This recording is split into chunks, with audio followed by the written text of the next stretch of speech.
Do not leave eatables, cut fruits and juices uncovered to avoid bacteria coming in their contact. यानी कि कोई भी खाने के चीज़, कटे हुए फल या जूसेस को आपको खुला नहीं छोड़ना है, ठीक है। अगर आप उसको कवर रखेंगे तो इस तरह से आप बैक्टीरियल कॉन्टेक्ट से उसको बचा सकते हैं, और उसकी जब आप कवर करके रखेंगे तो कोई भी बैक्टीरिया से कॉन्टेक्ट में नहीं आएगा, तो कोई भी बीमारी स्प्रेड नहीं हो पाएगी, फूड कंटामिनेट नहीं होगा, ईटेबल्स आपके बिल्कुल फ्री फ्रॉम बैक्टीरिया रहेंगे, right. So these are the steps you can apply, ठीक है।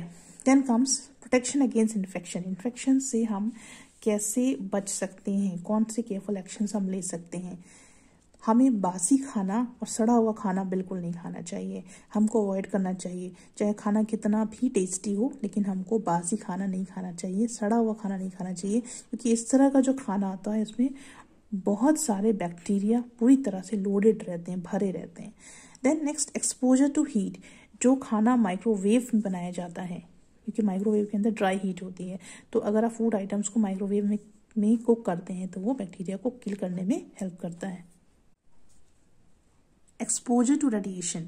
जितने भी कंटेमिनेटेड आर्टिकल्स हैं, चाहे वो कपड़े हों, बर्तन हों या कोई भी आर्टिकल हो, आप क्या कर सकते हैं, आप उनको एक्सपोज कर सकते हैं टू अल्ट्रावायलेट रेडिएशंस, क्योंकि अल्ट्रावायलेट रेडिएशंस क्या कर सकती हैं, ये बैक्टीरिया को किल कर सकती हैं। देन पेशेंट को आपको कुछ समय तक, यानी कि उस समय तक आपको आइसोलेट करना है जब तक उसकी इन्फेक्शियस स्टेज खत्म ना हो जाए, ठीक है। तब तक आपको उसको आइसोलेट करके रखना है, अलग करके रखना है। Then comes resistance against infection. कैसे आप उस इन्फेक्शन के अगेंस्ट में रेजिस्टेंस डेवलप कर सकते हैं, through the vaccination and by developing immunity. तो resistance against bacterial infection can be achieved by vaccination. अगर आप वैक्सीनेशन करवाते हैं, टीका लगवाते हैं, वैक्सीन लगाते हैं, तो आप उस बैक्टीरियल इन्फेक्शन के अगेंस्ट में रेजिस्टेंस डेवलप कर सकते हैं। वैक्सीनेशन का प्रोसेस क्या है, वैक्सीनेशन प्रोसेस में क्या करते हैं कि वैक्सीन को बॉडी के अंदर इंट्रोड्यूस किया जाता है, राइट। तो पर्सन की बॉडी में वैक्सीन को इंट्रोड्यूस किया जाता है और इस प्रोसेस को हम वैक्सीनेशन बोलते हैं। ना व्हाट आर वैक्सीन्स। वैक्सीन्स में क्या होता है कि जो माइक्रो ऑर्गेनिज्म या पैथोजेंस होते हैं, उनका या तो किल्ड फॉर्म होता है, या उनका डिस्ट्रॉयड फॉर्म होता है, या फिर वो इनएक्टिवेटेड फॉर्म में लिए जाते हैं, या फिर उनके लाइफ स्ट्रेन्स लिए जाते हैं जो कि बहुत ही ज़्यादा वीक होते हैं, जो कि उस इन्फेक्शन को, उस बीमारी को कॉज नहीं कर सकते हैं। तो इनकी माइल्ड डोजेस ही वैक्सीन के अंदर प्रेजेंट होती है, ठीक है। तो vaccine are mild doses of killed, destroyed, inactivated और वीकेंड लाइफ माइक्रो ऑर्गेनिज्म और पैथोजेंस, राइट।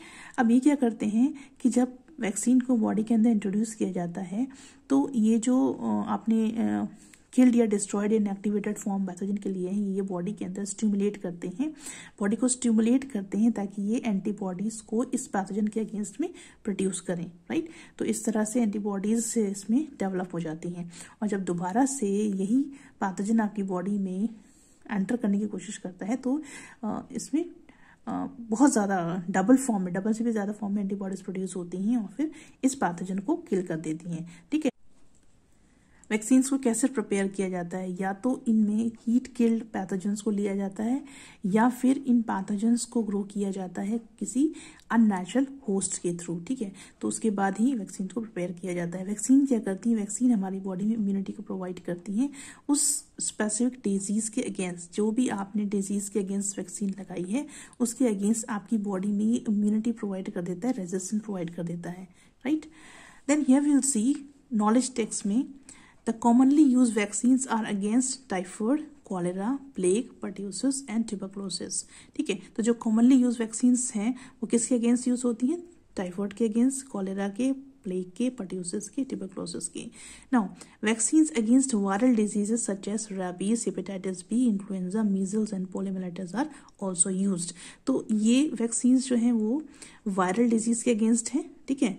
कौन कौन सी डिजीज हैं वायरल डिजीज जिसके अगेंस्ट में वैक्सीन यूज होती है, रैबीज हो गया, हेपेटाइटिस बी हो गया, इन्फ्लुएंजा, मीजल्स, पोलियोमाइलिटिस। और बैक्टीरियल डिजीज आपको दिए हुए हैं, cholera, plague, typhoid, pertussis, tuberculosis, ये बैक्टीरियल डिजीज है जिसके अगेंस्ट में वैक्सीन है। तो दोनों के अगेंस्ट में वैक्सीन अवेलेबल है, तो we can go for this vaccines, ठीक है।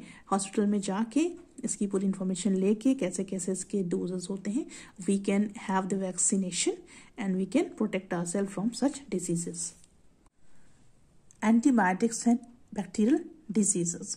तो पहले हम देखेंगे एंटीबायोटिक्स क्या होती हैं। एंटीबायोटिक्स वो सब्सटेंसेस होते हैं जिनको खुद माइक्रोब्स ही प्रोड्यूस करते हैं, स्पेशली मोल्ड्स, ठीक है। तो माइक्रोब्स ही इसको प्रोड्यूस करते हैं, और ये जो एंटीबायोटिक्स होते हैं करते क्या हैं, या तो ये दूसरे माइक्रो ऑर्गेनिज्म को किल करते हैं, या फिर उनकी ग्रोथ को रोक देते हैं, या फिर उनके एक्शन को रोक देते हैं, राइट। इस तरह से ये काम करते हैं। तो सबसे पहले जो एंटीबायोटिक डिस्कवर हुई थी वो उसका नाम था पेनिसिलिन, और इसको डिस्कवर किया था अलेक्जेंडर फ्लेमिन ने 1929 में। इसके बाद 4000 से भी ज़्यादा डिफरेंट एंटीबायोटिक्स को डेवलप किया गया। कुछ एंटीबायोटिक्स ऐसे होते हैं जो कि कुछ लिमिटेड वैरायटी ऑफ बैक्टीरिया के अगेंस्ट में इफेक्टिव होते हैं, और कुछ अदर टाइप ऑफ एंटीबायोटिक्स ऐसे भी होते हैं जो कि बहुत ही wide range of pathogenic bacteria को किल कर सकते हैं। तो वो जो बहुत ही वाइड रेंज में पैथोजेनिक बैक्टीरिया को किल करते हैं उन एंटीबायोटिक्स को हम बोलते हैं broad spectrum antibiotics. Examples are ampicillin and Chloromycetin.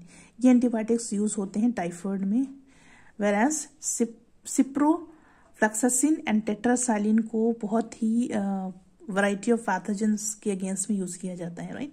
Then we will see the table some bacterial diseases, their causes and prevention. ये टेबल बहुत इंपॉर्टेंट है, और इस टेबल को आपको अपनी कॉपी में बनाना भी है और इसको लर्न भी करना है। तो यहाँ पे हम देखेंगे सबसे पहले name of disease cholera. Pathogen का नाम क्या है, विब्रियो कॉलेरी, और इसका इंक्यूबेशन पीरियड कितना है, 6 आवर्स से लेके 2 और 3 डेज हो सकता है। मोड ऑफ ट्रांसमिशन क्या है, contaminated food and water. Symptoms क्या होंगे, वॉमिटिंग होगी, एक्यूट डायरिया होगा, स्टूल्स आएंगे जिसमें कि राइस वाटर जैसा अपीयरेंस रहेगा, right. Prevention, control and treatment में क्या हो सकता है, प्रिवेंशन कैसे हो सकती है, फूड को प्रॉपर्ली कुक करना है, पानी जो पी रहे हैं उसको बॉयल करना है, वाटर सप्लाई क्लीन होनी चाहिए, प्रॉपर डिस्पोजल होना चाहिए, गंदा पानी और जो भी कचरा घर से या आपकी कम्युनिटी से निकलता है, ठीक है, उसका प्रॉपर डिस्पोजल होना चाहिए।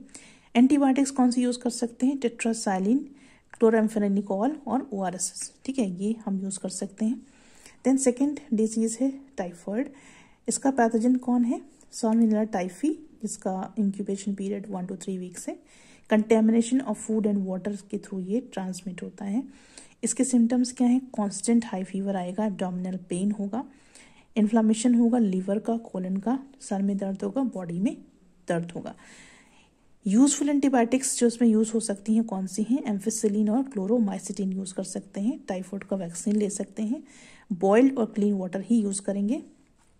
थर्ड टाइप है ट्यूबरक्लोसिस, जो कि इसका कॉजेटिव एजेंट है या माइक्रो ऑर्गेनिज्म जो कॉज करता है इसमें है माइको बैक्टीरियम ट्यूबरक्लोसिस, जिसका इंक्यूबेशन पीरियड 2 to 10 वीक्स है। ये कैसे ट्रांसमिट होता है, contact with nasal discharge, sputum of patient, air having TB pathogens, ठीक है, ड्रॉपलेट इन्फेक्शन है। देन सिम्टम्स क्या होंगे, लंग्स इन्फेक्शन होगा लंग्स में, followed by cough, sputum containing blood, pain in chest, loss of weight. क्या प्रिवेंशन, कंट्रोल एंड ट्रीटमेंट ले सकते हैं, पेशेंट को आइसोलेट करना है, ठीक है, प्रॉपर डिस्पोजल करना है स्प्यूटम का, नेसल डिस्चार्ज का जो कि पेशेंट की बॉडी से निकल रहा है, वैक्सीनेशन लेना है, BCG का टीका लगवाना है, और एंटीबायोटिक्स को यूज़ करना है। So this is a important table. ये टेबल आप अच्छे से पढ़ लीजिएगा। अगर सिर्फ ये टेबल ही आप पढ़ लेंगे तो फिर आप इसको बहुत ईजिली डायग्राम के साथ एक्सप्लेन कर सकते हैं, राइट।